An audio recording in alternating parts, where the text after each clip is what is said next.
Well, here I am again, smiling at myself in my iPad.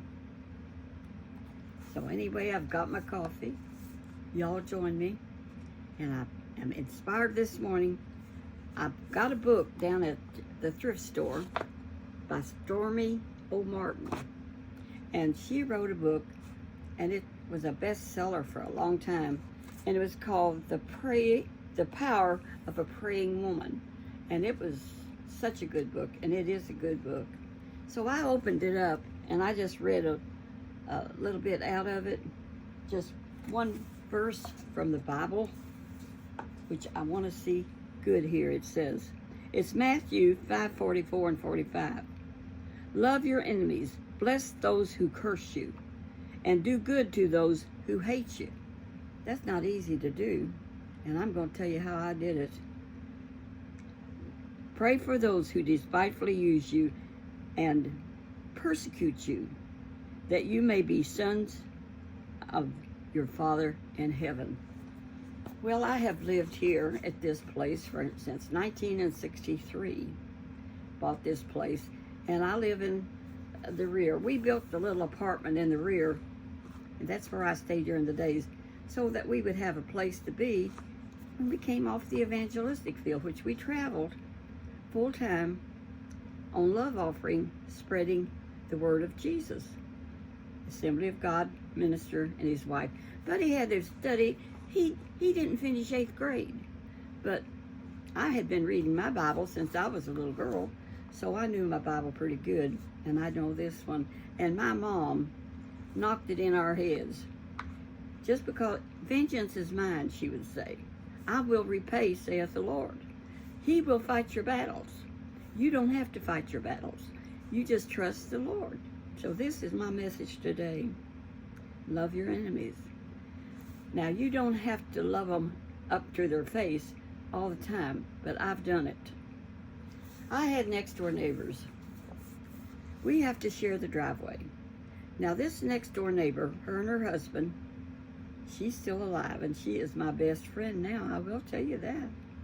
She is and she's 85, I think, or 86 now. She's some younger than me. I babysat for her, and her little girl was growing up, and we were close. And then all of a sudden, seemed to me like it was all of a sudden, we have a shared driveway. They wanted the whole driveway. Well, honey, it's in both deeds. You can't change it. I can't change it. I mean, it goes to my garage, the driveway. It goes to their garage. So they wanted me. I had room. I could have put another driveway in, but I was using it for parking. And we had a 45-foot fifth wheel. We had to park there when we was home. Or smaller, we had 5 fifth wheels when we were evangelists traveling full time. So her and her husband got it in their head that they wanted a full driveway. And I got it surveyed and showed them where it was at, and that according to the law, you can never change it. So they tried being mean and not being nice. And I have had the times that her grandson was living with her. The husband passed away with cancer of the tongue. It was horrible. And he got friendlier. But her and her grandson took up the battle that they wanted the whole driveway, and they couldn't have it. And one day they was out there, and both of them was cursing like sailors. And they called me out, and I went out and I looked at them, and she says, you know, cuss word, you could do that, and you won't do it. I couldn't do it. I told her I couldn't, but she didn't believe me. So anyhow, as they were cursing, her and her grandson was cursing me. I just prayed for them, and I said, and I told them back, I said, and I did love them. I did love them because we had been close. So I said to them, her and her grandson, you know good and well I love y'all, and I have always loved you. And you can cuss all you want to, but it ain't gonna change anything. I love you, and that's all there is to it. And I just went back in the house, and what could they do? They went back in the house too, and you know they never did raise it again. That was the end of it. God took care of it. So her husband passed away, and she was a widow. And I would visit with him, and he was not a Christian, and I used to minister to him some. And you know, he gave his heart to the Lord. He was not a Christian. A Baptist minister started to come visit him, and he prayed with Alan, and Alan gave his heart to the Lord, and I went when he was baptized. And he gave his heart completely to God before he went. And I was so thankful of that.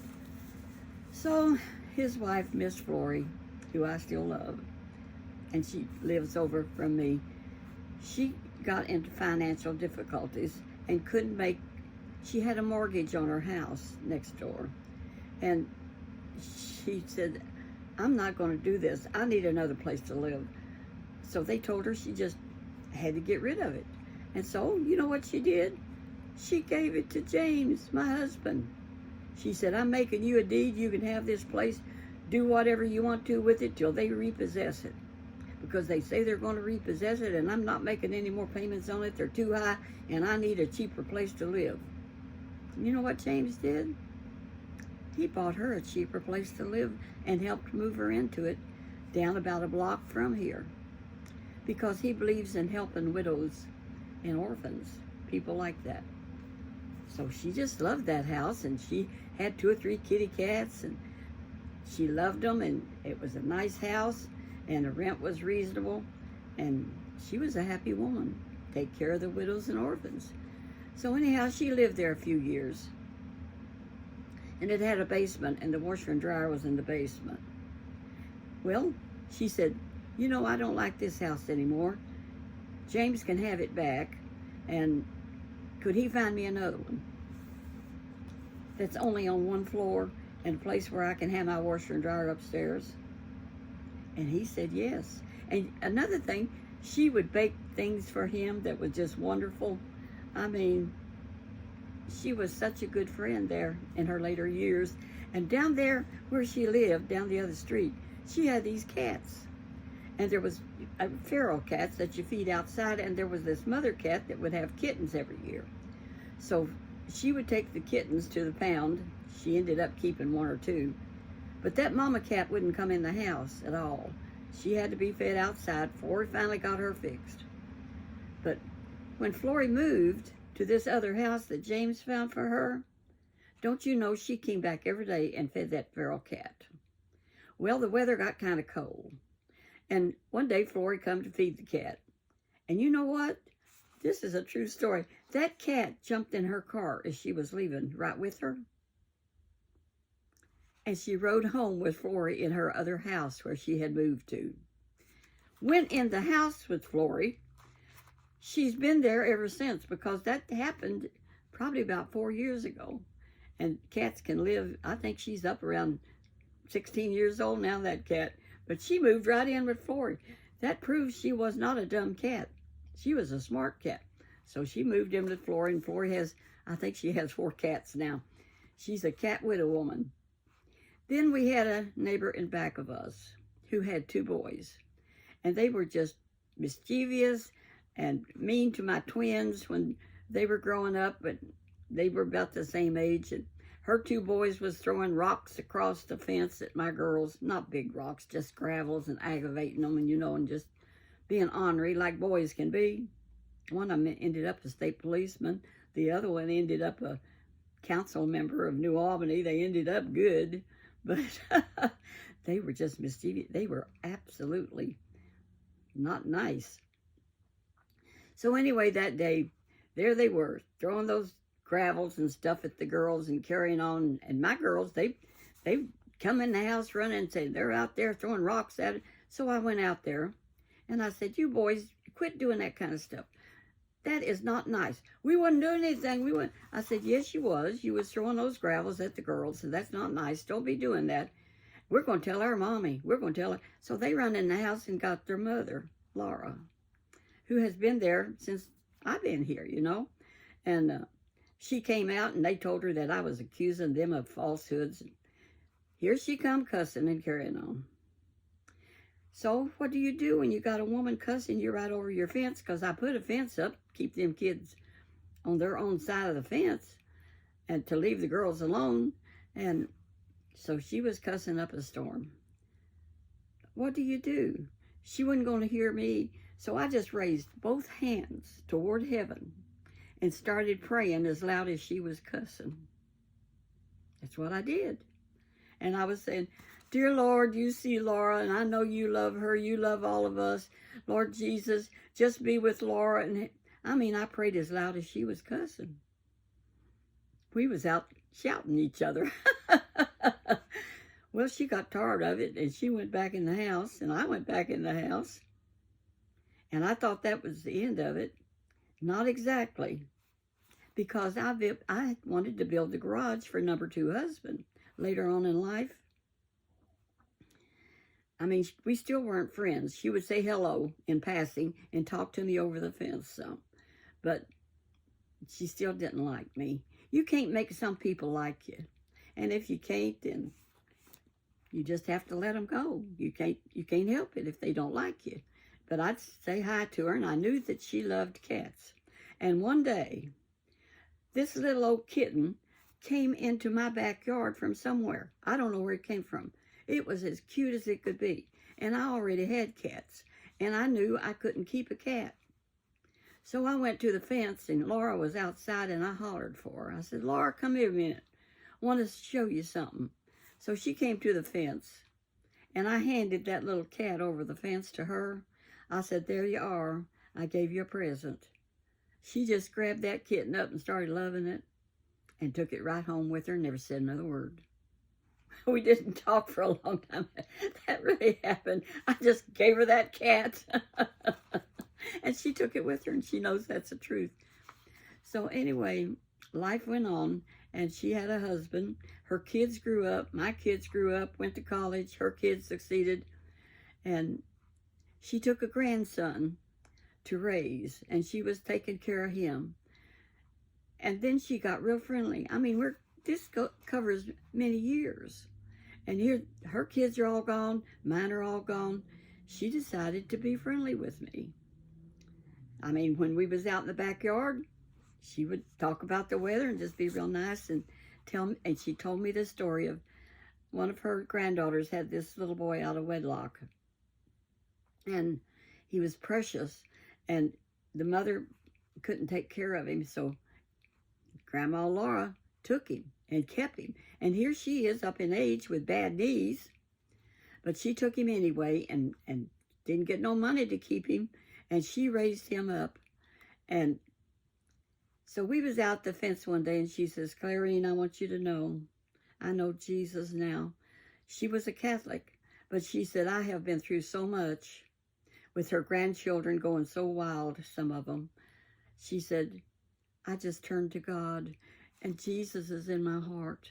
And see, I told her how, and she did it on her own because she was almost deaf, and she wore hearing aids, and they didn't help her very much when she went to her Catholic church. So she would turn her TV up and listen to the preachers on the TV. And she really gave her heart to the Lord in her later years. And she still is serving the Lord in her later years. And now I think she's in a wheelchair. Finally things got so bad that she could not be there by herself. And this little boy was up about 10 years old. And of course, the mother had not married the father. But the father got in touch with Laura and said he would like to meet his son. And he did. And anyhow, the father, the way I understood it, took it to court. He said, I want custody of my son. He is adorable, and I have a wife now and another child, and I just love him, and I want custody of my son. And of course, the mother had not taken care of him. She had been on dope. So Laura, the grandmother, went to court and told how she told the truth on her granddaughter, that she was a bad mother, she didn't take care of the child, and the father got custody.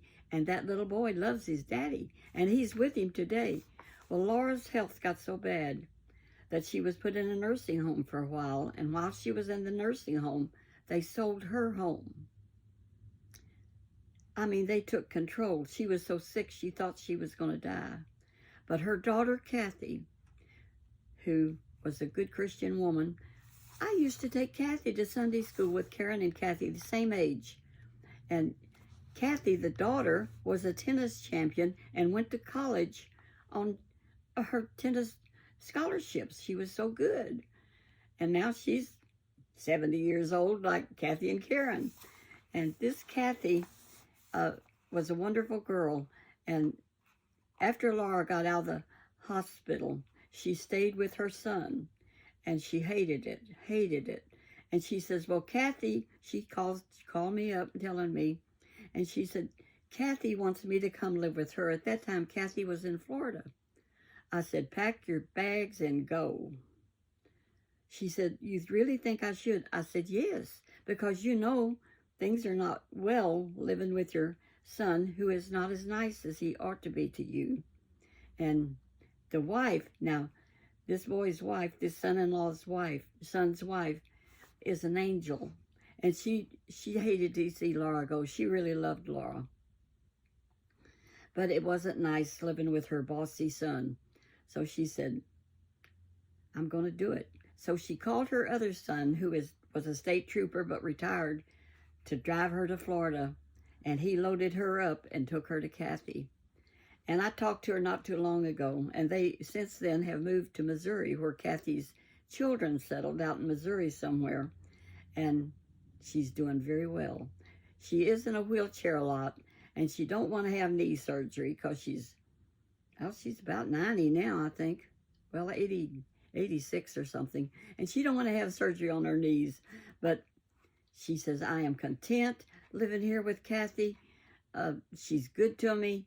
And I can watch my own TV, and I've got my own room, and I love it. She loves it a lot better than if she had to be in a nursing home, where she was sure her son would have put her if she had stayed, because he said, that's where you really belong, in a nursing home.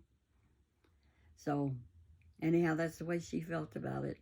So Laura's happy, and so don't you know, this house was in back of me.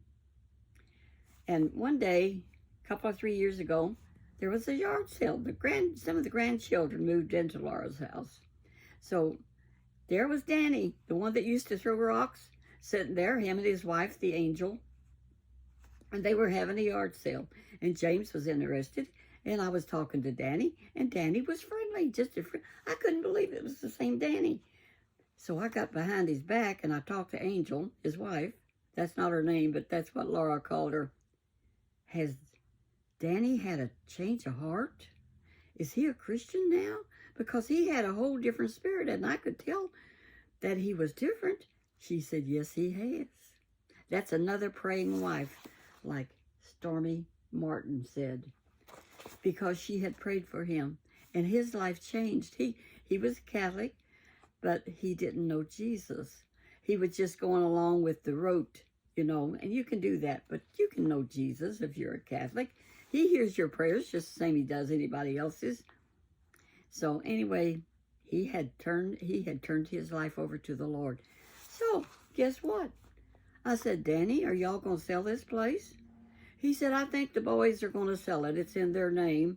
We paid Grandma for it. We paid Mom for it. Come to find out they didn't pay her near what she wanted, what she needed, what it was worth. But they gave her some money and owed her more. I said, well, you know what? If you know, James might be interested. He buys houses. And don't you know, he says, well, I'll give my son his phone number. What's his phone number? So I gave him James' phone number. And don't you know, they called him. And so he made them an offer. And it was reasonable. And they took it. So now we have Laura's house. James has Laura's house. It's a beautiful little home, no basement, 3-bedroom, but she built the log cabin on the rear. That is gorgeous. James fell in love with it. I think he would have moved there if he could have, because it's a western room with, you can see the logs and stuff. And he always loved log cabins. I don't care for them. I lived in a log cabin when I was about 7, 8 years old, down in Mink Holler. I don't want to live in no log cabin or sleep in a bedroom with the log cabin. but it is beautiful. So anyway, he bought it and he fixed it all up because they had to do some major work because the kids had decided they was going to do this, that, and the other when they moved in there, and they just made a mess. But James fixed it, and it's rented to a lovely couple, and we've got good neighbors.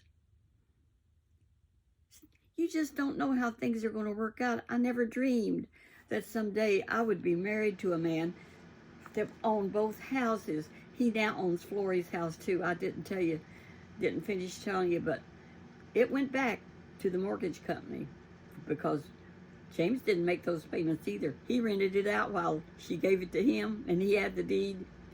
And so he didn't make the payments either, and it went back, and then it goes up for auction. So he went to the auction and bought it. And now he's got it rented. And our niece lives in it, which is really handy for her because she don't have a car. And she's right on a bus line. And she works at Walmart. Everything worked out for her. And we have a nice couple. It's a duplex. And some couple lives in the rear. And it's amazing what happens in your life, people, when you serve the Lord. I just can't hardly believe it all sometimes. That I would marry that guy. You know, when I saw James the first time, I always went to the library, which was downtown. And I would check me out 7 or 8 books. This was before we ever went on the evangelistic field or even thought of it. I mean, for years, I went to my library. They built us a brand new one, and it's gorgeous. But now I think since then they're talking about doing something else. Who knows what they will do. So anyway, I would go to the library, and there was an office across the street. And I'd park my car there because there was good parking. You'd walk right across the street to the library. And it said, "Houses We Buy," upside down or something. It was crazy looking, but I thought that's the craziest thing I ever saw. It had a boat up the top and a picture or something of Mary and Joseph in the window up high, lit up. I thought, And in the windows, it had big picture windows across the front, and it had all kind of collection of vintage stuff, junk. And I said, my mom would love this junk shop. I thought it was a junk shop. I really did. I said, I ain't going in there. And one day I went to the library, and I've told this before, and there was this white Cadillac convertible parked there, and this man with the long black hair and a ponytail, which he has a ponytail again now, except it's gray, came out, got in that car.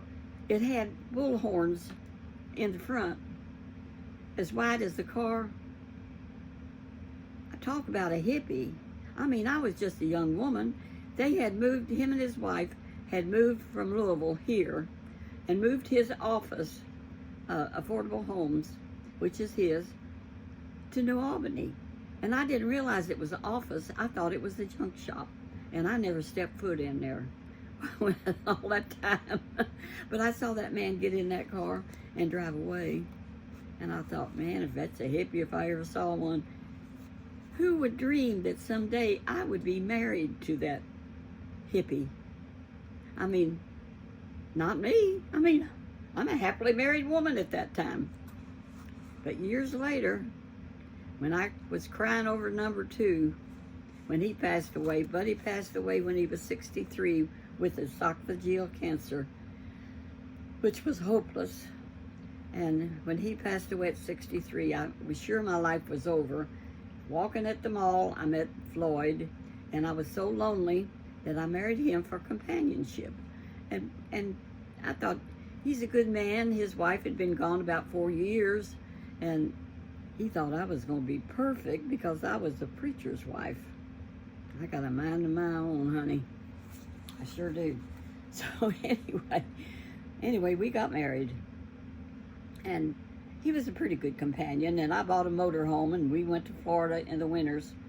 But then he got Alzheimer's after we was married about 8 years. And he got a big brain bleed, which he never spoke anymore after that.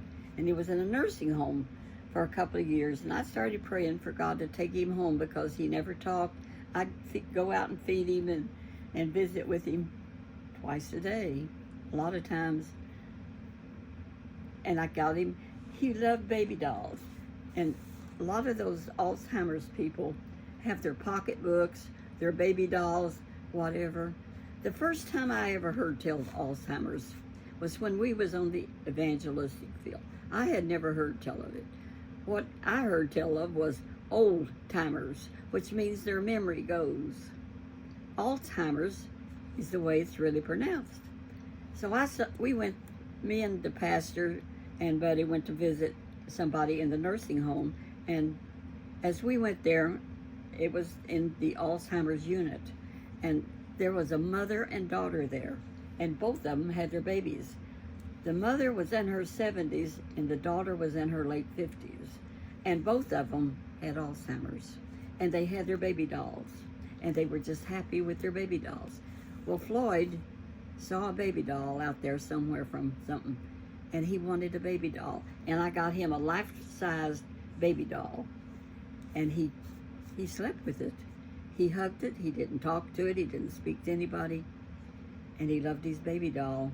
So I did what I could to keep him, content in the nursing home, but I started praying for God to take him home, and about 2 years later, after he got Alzheimer's, he went home to be with Jesus, and then I cried, and I changed churches because I was going to Graceland Baptist Church, which is a really good church, still is. I decided to go where my nephew goes, which is a Pentecostal church, and that's where I met James, and I never dreamed. So I asked my nephew, I said, who is that man that comes by himself and sits in church? He said, well, that's a slum landlord that got office across the street there on by the police station. It was James Blair. It was that hippie. I said, you gotta be kidding. Well, I got acquainted with him, and Floyd was still alive, and his wife was still alive. She's very ill. She passed away, Floyd passed away, and well, Floyd had passed away already when I went down there because, well, he was so sick and I was crying all the time. No, he had not died yet. When I cry, I just grieve over things. And I was so lonely after he went to the nursing home. And what happened really was I would go to Graceland Baptist, and I would sit there and I'd go up in the balcony, and tears would be running down my cheek silently because it was just so sad. And I'm sensitive. So that's when I decided to go where my nephew went, and that's where I met James. And his wife was real sick, and she'd been sick. She had diabetes and one thing and another, and bad heart, I don't know what all. And I think she was going to have to go on dialysis, but I really didn't know till later, and he told me. And then after she passed away, we dated for a year and a half, and then he proposed, and I said yes. And I was 76 years old, and he's 8 years younger. There, I've gave some of you new people that have signed up to subscribe a little bit of more history of my life that's going on now.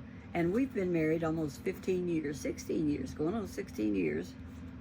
And we just enjoy life, and God is so good. His health is good, my health is good. And today, he's down at the courthouse. He's looking for another house. All of his houses are finished.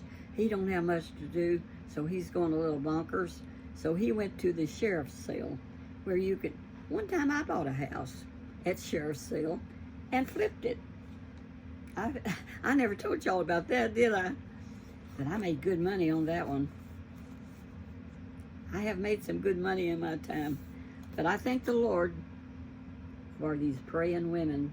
So y'all keep it up, because that Stormy O'Morton, she's 82 years old now, and she wrote so many books.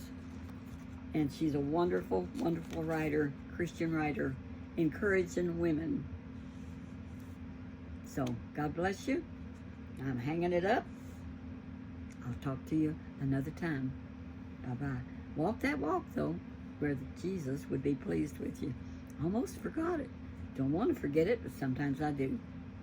I'm 91, children. Love you. Bye-bye.